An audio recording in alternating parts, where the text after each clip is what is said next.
Assalomu alaykum hurmatli muxlislar. Bugun qo'ylarni yungini olish marosimi.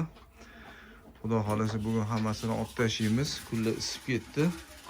Xo'p, mana bunaqa moslamadan foydalanamiz. Bu qo'yni oyog'ini mahkam ushlab turadigan fiksator. Yaxshi narsa, ancha qulay. Mana bunaqa oyog'ini fiksatsiya qilib qo'ydik.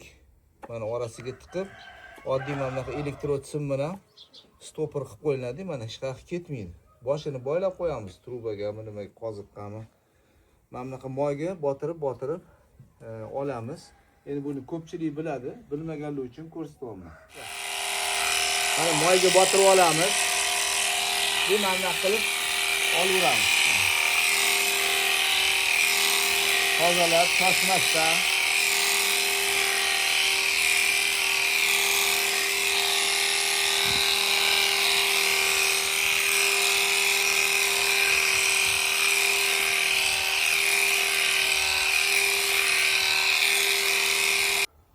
Qo'ylar yungini ham olib qo'ydik. Xudoga shukr, alhamdulillah. Ancha ishiydi bu ham. Maza qilib terisi nafas olib yotadi endi qo'ylarimiz. Shunaqa gaplar. Taninglar sog' bo'lsin. Assalomu alaykum va rahmatullohi va barakatuh.